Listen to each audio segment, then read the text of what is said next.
L'œuvre du destin épisode 109, l'épisode commence. Karan arrive et tente de convaincre Preta que Prithvi mentait.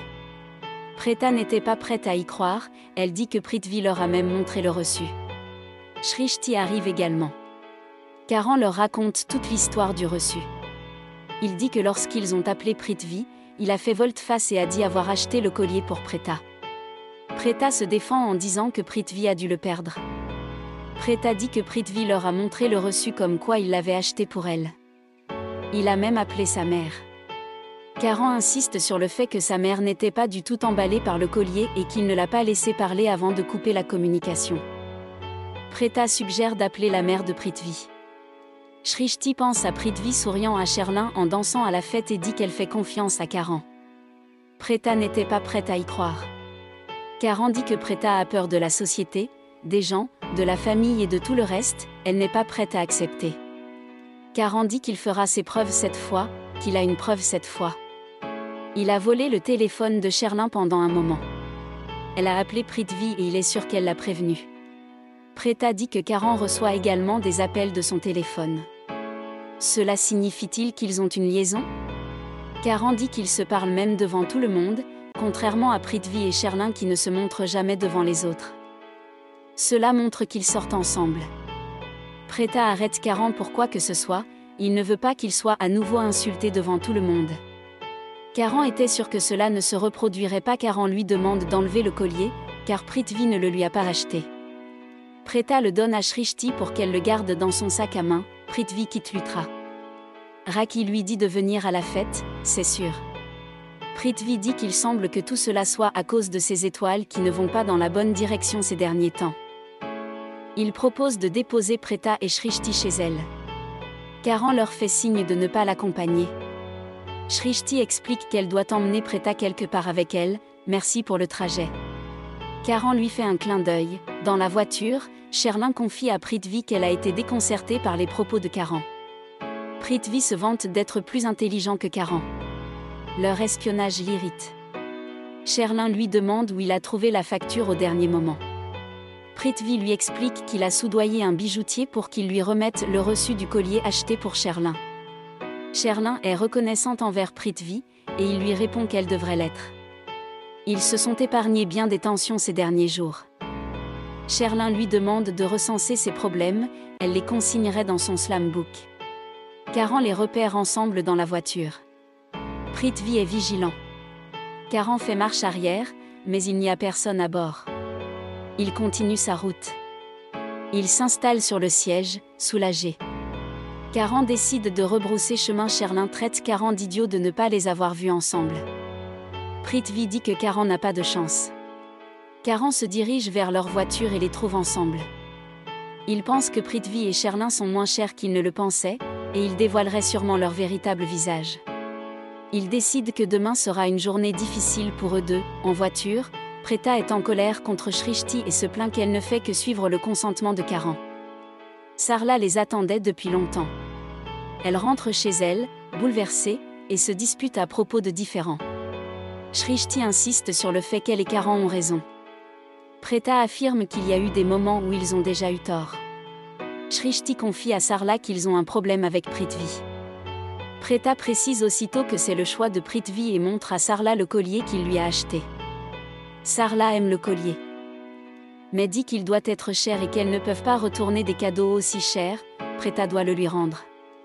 Preta acquiesce et entre. Shrishti décide de prendre des mesures importantes avec Karan cette fois-ci. Shrishti comprend qu'il faut annuler 2 mariages, celui de Rishabh et celui de Preta.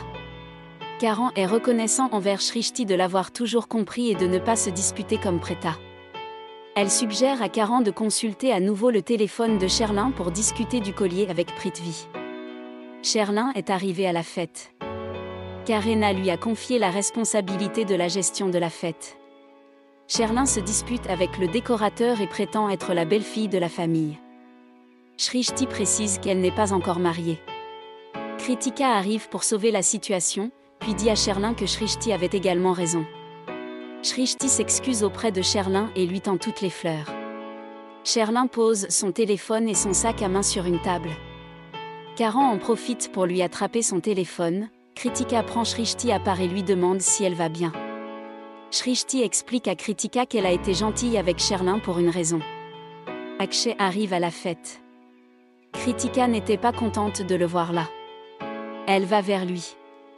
Akshay serre Kritika dans ses bras. Shrishti rencontre Raki dans le couloir alors qu'elle allait chercher les lampes. Raki dit que les lampes ont été utilisées pour la décoration de son mariage et qu'elle est sensible à leur sujet. Samir arrivait de l'autre côté du couloir. Raki envoie Samir avec Shrishti vers la réserve et décide de découvrir s'il se passe quelque chose entre eux. Akshay interroge Kritika sur l'histoire du collier, si elle a pris fin. Kritika explique que ce n'était pas la faute de Preta. Akshay dit qu'il a son jugement, qu'elle doit répondre à ses questions autant qu'elle les lui pose. Rishabh et Mahesh viennent rencontrer Akshay. Akshay explique qu'il souhaitait rencontrer Kritika. Sherlin sort et découvre que son téléphone n'était pas à table. Elle comprend qu'il doit être chez Karan. Là, Karan découvre que Sherlin a changé le mot de passe du téléphone. Il essaie l'anniversaire de Prithvi, mais ne le fait pas. Sherlin vérifie prudemment que son téléphone était dans la main de Karan et part en silence. Rishabh parlait à Karena et Mahesh et dit qu'en regardant Raki et Mahesh, il pense que le mariage est une partie importante de la vie.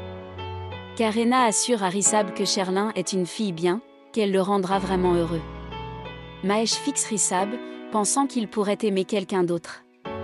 Karena se demande s'il y a quelque chose qu'elle devrait savoir et qu'elle ne sait pas. Mahesh répond qu'il n'y a rien. Il y a des gens dans cette maison qui savent ce qu'ils veulent, mais qui ne l'expriment pas, c'est bien que Karena le sache. Sherlin vient emmener Rishabh. Karan cache immédiatement le téléphone. Sherlin se plaint à Rishabh que Karan a un problème avec elle. Elle dit que Karan semble la détester. Karan dit que Sherlin sait déjà pourquoi il ne l'aime pas. Sherlin demande cela parce qu'il l'a vu avec Prithvi. Karan semble choqué et dit qu'il pensait que Sherlin se cacherait, mais elle s'est acceptée. Sherlin dit que Karan la soupçonne d'avoir une liaison avec Prithvi. Il l'a même accusée dans la cabine d'essayage du centre commercial ce jour-là. Elle accuse Karan d'avoir son téléphone, il doit vérifier sa poche. Karan rend le téléphone à Sherlin. Rishabh interroge Karan et le réprimande de ne plus recommencer. Sherlin dit qu'elle sait qu'il aime son frère, mais que cela doit être inutile. Karan décide qu'il n'a aucune chance de se tromper pour le moment. Sherlin rend le téléphone à Karan et dit que le mot de passe est l'anniversaire de Rishabh. Rishabh arrache le téléphone des mains de Karan et essaie de lui expliquer. Sherlin se plaint à Karan. Rishabh est irrité et crie à Sherlin que Karan souhaite seulement qu'il ne prenne aucune mauvaise décision dans sa vie. Karan est son petit frère et il n'écoutera aucune mauvaise parole contre lui. Il renvoie Karan. Sherlin se demande pourquoi Rishabh ne la considère jamais comme ayant raison. Rishabh se rend compte qu'il ne l'a pas mal appelé. Il lui rend son téléphone et s'en va. Sherlin était déterminé à semer la discorde entre ses deux frères. Shrishti était confuse.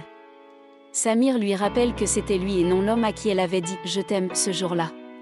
Shrishti glisse tandis que Samir la serre dans ses bras. Ils échangent un regard. Samir remarque que Raki souriait à la porte. Ils se redressent. Leur ton change et ils se disputent. Raki entre et les envoie se préparer pour la fête. Elle était sûre qu'elles assumeraient leurs émotions l'une devant l'autre un jour ou l'autre, mais elle dira à Sarla aujourd'hui qu'elle avait raison à leur sujet. Sarla, Preta et grand-mère arrivent à la fête. Sarla leur offre un cadeau. Raki cherchait des traiteurs. Preta est inquiète, car c'est Shrishti qui travaille. Elle part chercher des traiteurs, puis la poche de glace de grand-mère. Les dames parlent du DJ et du spectacle de danse de Raki et Mahesh. Raki prend ensuite Sarla à part pour lui parler de Shrishti et de Samir. Sarla dit qu'il n'y a rien à propos de Samir et Shrishti. Ils se disputent toujours. Raki insiste sur le fait que son jugement est erroné, elle voit beaucoup de choses se passer entre eux et était sûre de le lui prouver. Karan pense que Sherlin doit se méfier de quelqu'un qui a vérifié son téléphone et qu'elle a changé son mot de passe après avoir retiré ses preuves. Mais un jour viendra où il révélera tous ses secrets. Alors qu'il tourne dans le couloir, Preta lui tombe dessus. Ils échangent un moment. Ainsi l'épisode se termine. Merci et à très bientôt.